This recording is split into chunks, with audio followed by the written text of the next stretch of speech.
दोस्तों जय हिंद वंदे मातरम। स्वागत है आपका YouTube के इस ऑनलाइन प्लेटफॉर्म में। और आज हम डिस्कशन करने वाले हैं CDP यानी बाल विकास एवं शिक्षा शास्त्र से संबंधित कुछ प्रीवियस ईयर क्वेश्चंस। तो चलिए दोस्तों स्टार्ट करते हैं।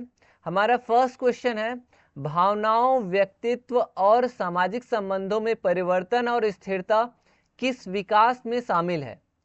तो भावनाओं, emotion, personality and social relationship, इसमें जो परिवर्तन और स्थिरता है वो किस विकास में शामिल है? तो ये शामिल है मनोसामाजिक विकास में, यानी कि ऑप्शन 3 इसका सही आंसर है। व्यक्तित्व विकास बोलेंगे तो ये सही नहीं होगा, भावनात्मक विकास भी सही नहीं होगा, संज्ञानात्मक विकास, कॉग्निटिव डेवलपमेंट भी नहीं होगा। इसमें होगा मनोसामाजिक विकास यानी साइको सोशल डेवलपमेंट। और ये किसके द्वारा दिया गया है? तो ये दिया गया है एरिक एरिक्सन के द्वारा। एरिक एरिक्सन ने बताया है कि हमारी जो लाइफ है वो 8 स्टेज से होकर के गुजरती है। अब ये जो 8 स्टेज है वो कौन कौन से हैं? शैशवावस्था से लेकर के प्रौढ़ावस्था तक, यानी इन्फेंसी स्टेज से लेकर के मैच्योरिटी तक।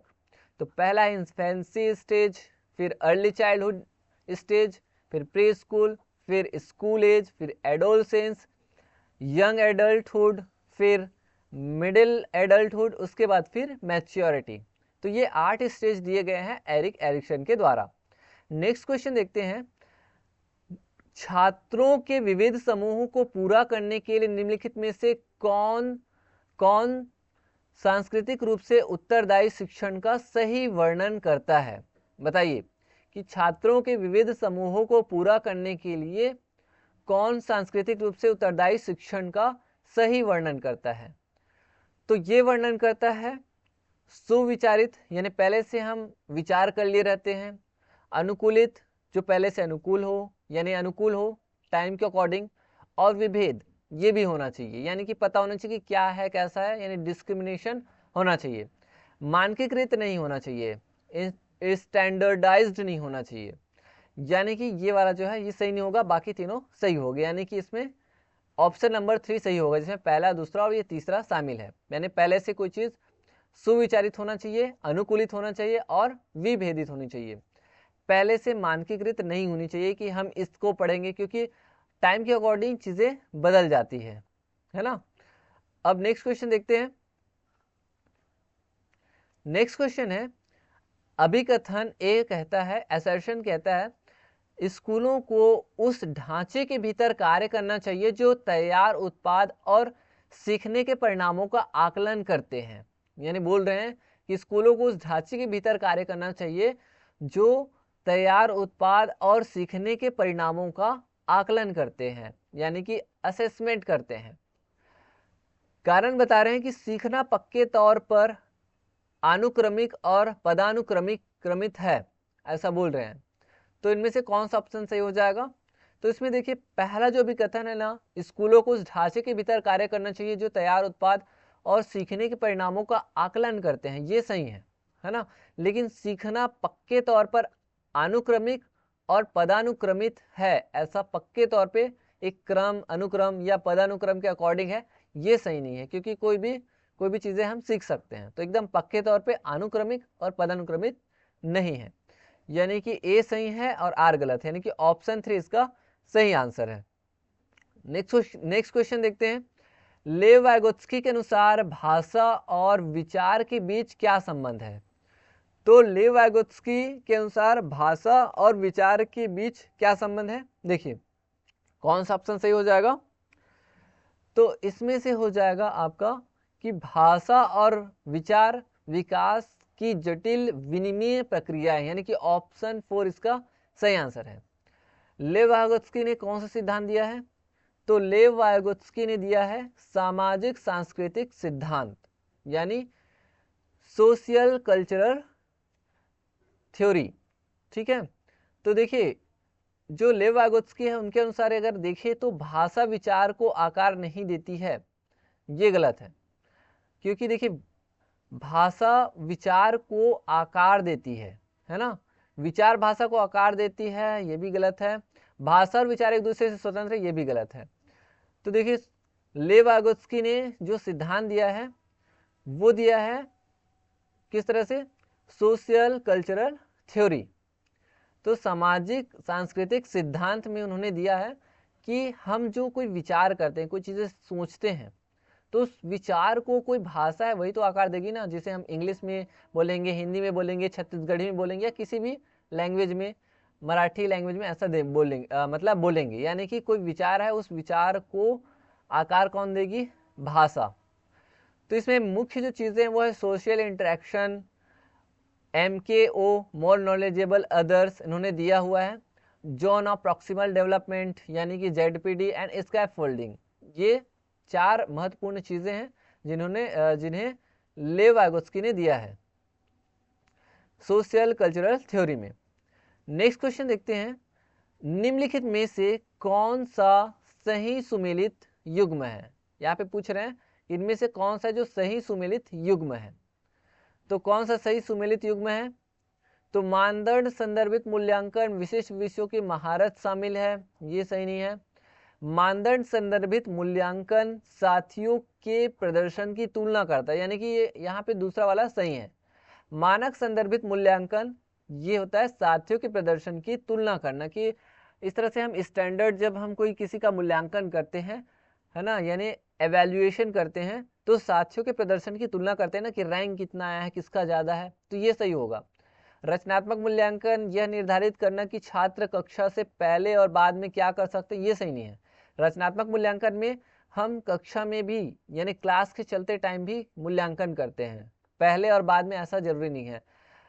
योगात्मक मूल्यांकन, इसमें पेपर पेंसिल परीक्षण के साथ साथ गैर लिखित व्यवहारों के विस्तृत विवरण शामिल है, ऐसा नहीं। योगात्मक मूल्यांकन क्या होता है? ये वर्ष के अंत में होता है कि बच्चे ने कितना अच्छा परफॉर्म किया है। ठीक है, तो नेक्स्ट क्वेश्चन देखते हैं। नेक्स्ट है, निम्नलिखित में से क्या दृष्टिबाधित विद्यार्थियों को कक्षा में भागीदारी लेने में बाधा डालता है? इसमें पूछ रहे हैं कि कुछ लोग हैं जो दृष्टिबाधित है, ब्लाइंड स्टूडेंट है, उनको कक्षा में हिस्सा लेने में, पार्टिसिपेट करने में क्या चीज़ें हैं जो अवरोध पैदा करती है? तो क्या अवरोध पैदा करती है? तो इलेक्ट्रिक रूप से प्रारूपित व्याख्यान प्रतिलेखन, ये नहीं होगा, ये तो हेल्प करती है। मुद्रित पाठ्य पुस्तक और नोट्स, हाँ ये आ जाएगा आंसर में, यानी कि ऑप्शन जो 2 है ना, ये होगा जो बाधा डालती है, बाधा के क्षेत्र में ये है ना, ये सही चीज़ है, ये हेल्प करती है। उभरी हुई जो रेखा चित्र और मानचित्र ये भी हेल्प करती है, और ग्राफिक सामग्री के स्पर्शनीय तरीके ये भी हेल्प करती है ब्लाइंड स्टूडेंट्स को। सिर्फ मुद्रित यानी प्रिंटेड जो पुस्तकें हैं, बुक्स है और नोट्स है, जैसे हम पुस्तक बुक रखे हैं या कोई नोट्स बनाते हैं लिख करके नॉर्मल पेन में, तो ये ब्लाइंड स्टूडेंट्स के लिए क्या होता है? बाधा से परिपूर्ण होता है, ये उसकी हेल्प नहीं करता। बाकी जो 3 चीज़ें वो हेल्प करती है, जैसे कि देखिए आप इमेज में भी देख सकते हैं, जिसमें वो ब्रेल लिपि का भी यूज़ करते हैं, इलेक्ट्रिक चीज़ों का यूज़ करते हैं, उभरे हुए जो चीज़ें हैं, मानचित्र है, मैप है, उनका भी वो लोग यूज़ करते हैं, तो वो चीज़ों को समझ पाते हैं। लेकिन जो अब नॉर्मल लिखे उसको कैसे पहचानेंगे, है ना। नेक्स्ट क्वेश्चन है, लॉरेंज कोहलबर्ग ने बच्चों के नैतिक विकास का अध्ययन करने के लिए किस विधि का प्रयोग किया? लॉरेंज कोहलबर्ग ने क्या दिया है? लॉरेंज कोहलबर्ग ने दिया है नैतिक विकास का सिद्धांत, इन्होंने दिया है, यानी मोरल डेवलपमेंट थ्योरी उन्होंने दिया है लॉरेंज कोहलबर्ग ने। और इसमें पूछ रहे हैं कि लॉरेंज कोहलबर्ग ने बच्चों के नैतिक विकास का अध्ययन करने के लिए किस विधि का प्रयोग किया? तो किस विधि का प्रयोग किया? तो उन्होंने प्रयोग किया बच्चों के सामने नैतिक दुविधाएं रखना और अनुक्रियाओं की समालोचना करना, यानी कि ऑप्शन 2 इसका सही आंसर है। उन्होंने एक उदाहरण दिया जिसमें आप देखेंगे कि हिंज की उन्होंने कहानी बताई मोरल डेवलपमेंट में, जिसमें नैतिक दुविधा से परिपूर्ण उन्होंने बताया हिंज की, जिसमें उन्होंने डिलेमा यानी जो मोरल डिलेमा है, एक दुविधा को उन्होंने दिखाया, जिसमें क्या होता है कि जो हिंज है ना, उसकी वाइफ बीमार रहती है और हिंज के पास पैसे भी नहीं रहते, मनी नहीं रहती है।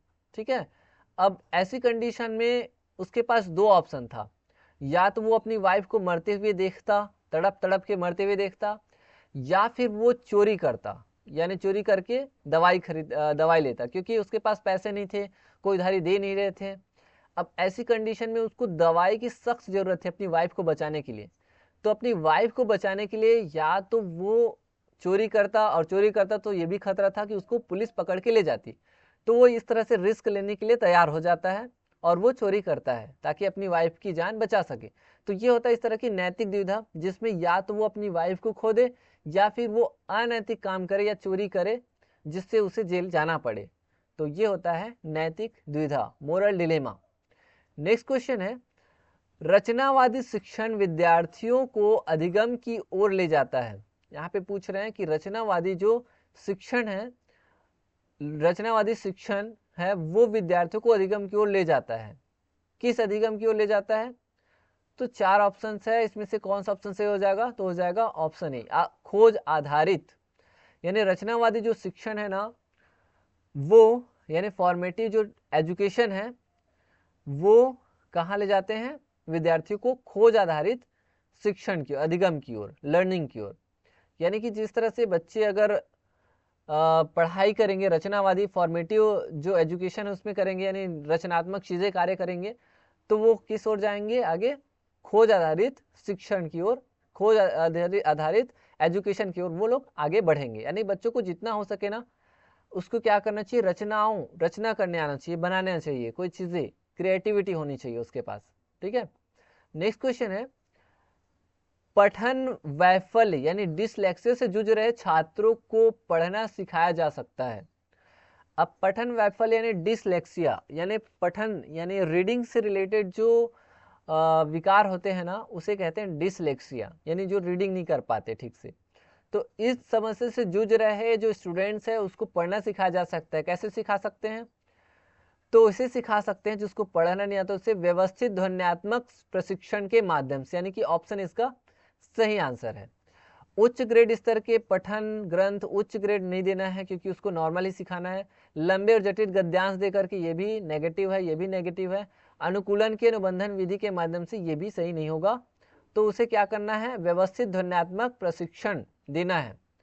अरेंज्ड हमें क्या देना है? कुछ उसे ऑडियो देना है और इस तरह से उसको ट्रेनिंग देना है। जैसे कि यहाँ पे देख सकते हैं कि बच्चे को एक एक लेटर दिखाना है, एक एक लेटर की जो ध्वनि है उसका प्रोनाउंसिएशन है वो कैसे करना है, इन सारी चीज़ों को उसको सिखाना है ताकि बच्चे उस डिसलेक्सिया से यानी पठन वैफल्य से मुक्ति पा सके। ठीक है। नेक्स्ट एंड लास्ट क्वेश्चन है, इसमें पूछ रहे हैं कि जीन पियाजे के संज्ञानात्मक विकास का सिद्धांत यह बताता है कि जीन पियाजे का जो कॉग्निटिव डेवलपमेंट थ्योरी है वो क्या बताता है? तो क्या बताता है? तो देखिए जीन पियाजे के संज्ञानात्मक विकास यानी कॉग्निटिव डेवलपमेंट थ्योरी ये बताता है कि पाठ्यक्रम को बच्चों के आयु समूह एवं चरण को ध्यान में रखकर तैयार किया जाना चाहिए। तो ऑप्शन 3 इसका सही आंसर हो जाएगा। उन्होंने क्या दिया? उन्होंने 4 चरण दिए हैं, है ना। बच्चों के आयु समूह को 4 समूह में उन्होंने 4 चरण में उन्होंने विभाजित किया और उसके अकॉर्डिंग पाठ्यक्रम को निर्धारित करना चाहिए, ऐसा उन्होंने कहा है।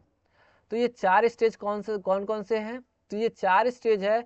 Sensory motor stage, sensory motor stage जो 0 से लेकर के 2 वर्ष तक के लिए बच्चों के लिए है, यानी कि इसे हम कह सकते हैं संवेदी पेशीय अवस्था। क्या कहते हैं? संवेदी पेशीय अवस्था।